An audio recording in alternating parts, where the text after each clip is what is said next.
Bonjour les amis, j'espère que vous allez bien. Alors bienvenue sur ma chaîne YouTube RoboBoxing pour faire une petite vidéo d'avant-combat entre évidemment le combat de ce week-end entre Devin Haney et Ryan Garcia. Je ne sais pas si vous avez vu les vidéos, conférences de presse, les face-à-face. Ça a l'air d'être assez houleux entre les deux. Apparemment, ils n'ont même pas 6 ensemble en amateur. Ils se sont rencontrés 6 fois. Il y a 3 victoires de chaque côté.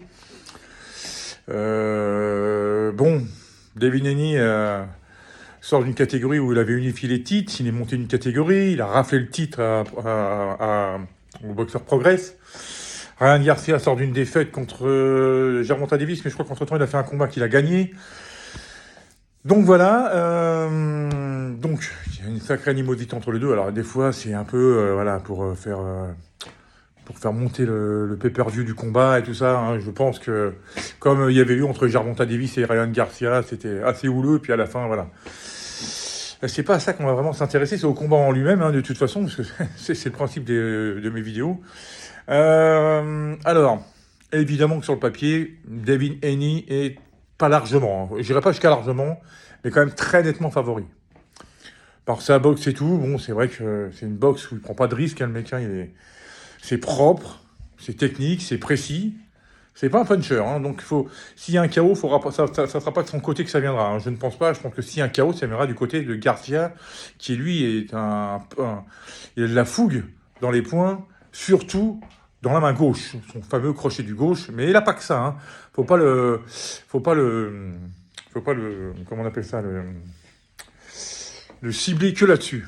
Je pense que il a une bonne droite aussi, il a un bon direct, son jeu de jambes, c'est pas trop ça, même si je pense qu'il l'a travaillé et tout, mais ça sera jamais vraiment un Floyd Mayweather, par exemple, ou un Gervonta Davis qui est bien ancré ou qui sait se déplacer. Voilà, donc, ou même un Devin Haney qui, lui, a une boxe typique.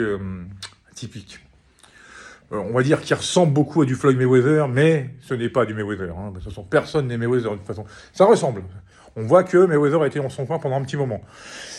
Mais après, c'était pas forcé que ça ressemble à du Mayweather. Regardez Gervonta Davis. Il y a un peu de Mayweather et tout, mais il a son style propre à lui quand même. C'est le puncher, la fougue dans les 2 points et tout. Bon, mettons Gervonta Davis de côté. C'était juste une petite parenthèse. Oui, ce combat, moi j'ai pas de préférence en fait, j'ai pas de préférence, je suis pas un gros fan de Devin Haney, je suis pas un gros... Alors je suis pas un gros fan sans non plus dire ouais j'en ai rien à foutre, c'est des boxeurs quand même, ils sont agréables à voir. Bon, Ryan Garcia, peut-être que... Alors, Ryan Garcia, au niveau comportement, il est insupportable. Il est insupportable, il peut péter les plombs à n'importe quel moment. C'est pour ça que c'est pas pour rien qu'il a fait une dépression il y a 2 ou 3 ans. Il est insupportable. C'est vrai qu'il a tendance, et puis il joue trop, genre... vous voyez, il me fait rappeler De La Hoya. Et De La Hoya, je ne pouvais pas l'encadrer. Mais c'est physique, la gueule, le comportement, j'aimais pas. Ryan Garcia, c'est un peu pareil, c'est le beau gosse, voilà, et puis il se la raconte un peu, voilà. Bon, voilà. Mais c'est un excellent boxeur, Mais voilà, si je la raconte, machin. Devin Haney, il est plus carré de ce côté-là, même si les deux ont quand même un peu pété les plombs, en se prenant le callback, en se poussant et tout ça. Bon, voilà, bon. Est-ce que le combat... mais je pense que le combat vaut le coup de se lever quand même pour regarder ça, parce que je pense que il va y avoir quelque chose. Il va se passer des choses, je pense. Donc, je pense que si ça va au point, Haney va l'emporter. Je pense assez nettement à l'unanimité des juges. Ça, c'est mon avis. Si ça s'arrête avant, je pense que Garcia va coucher Haney. Je dis pas que Haney ne peut pas coucher Garcia, mais fait pas le punch, c'est pas dans sa boxe. Il faudrait vraiment qu'il sorte de sa zone de confort, comme l'a dit très justement Jean-Charles de Box Attitude, que je salue. Tes vidéos sont toujours impeccables. Mais, je verrais plutôt un KO du côté de Garcia s'il devait y avoir un arrêt de l'arbitre ou... Enfin, s'il peut y avoir un arrêt de l'arbitre à usure de coups, ça peut être en faveur d'Haney aussi. Il saoule de coups Garcia, il est contre les cordes, il peut plus répondre. L'arbitre arrête le combat. Alors là, c'est un petit KO. Pas pareil. Je parle d'un KO net, ça viendra de Garcia. Ça viendra pas de Haney. Il a pas le punch. C'est pas Davis. Vous voyez Davis, au 2e round, quand il couche Garcia, juste pour un contre du gauche, ça suffit. Même si Garcia te relève, mais je dis c'est un peu, voilà, sur un coup, voilà. Mais Haney, c'est pas ça. Donc, un prono maintenant. Alors moi, j'ai envie d'aller contre les pronos. C'est-à-dire que Apparemment, il y a plus de 50% des gens qui donnent Henny vainqueur. Ce qui serait logique, hein. Ce qui serait logique. Si je voudrais pas trop me planter dans mes pronos, à l'habitude je suis assez bon, mais dernièrement je me suis un peu planté, donc je dirais allez Henny au point. Mais non, je vais pas dire ça moi. Je risque de me planter sévère, vous risquez peut-être de vous marrer.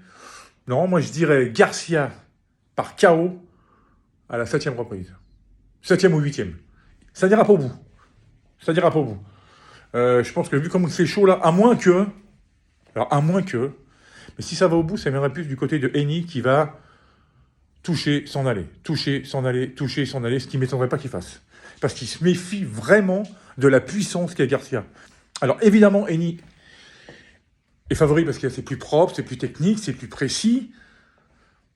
Mais attention, qui aurait prédit à l'époque que Douglas aurait couché Tyson? Alors que avant le combat, c'était bon, ouais, attendez, il va durer combien de temps l'autre? Allez, il pense déjà à Holyfield. Et puis boum, 10e round, terminé. Bon, voilà, hein, qui aurait pensé que Joshua se ferait coucher par Ruiz? Eh oui, surtout qu'au 3e round, Ruiz va au tapis. Puis il va jamais se relever. Et si, bam, 7e round, fini. Donc, attention. Alors moi, je vais jouer la carte de la surprise. Surprise, motherfucker. The king is back. Mon prono est celui-ci. Garcia par KO à la 7e ou 8e reprise. On en reparle dans la nuit de dimanche matin. Hein. Et on se retrouve pour une toute nouvelle vidéo. Et en attendant, passez un excellent vendredi à toutes et à tous. Et je vous dis à plus tard pour une prochaine vidéo. Allez, ciao.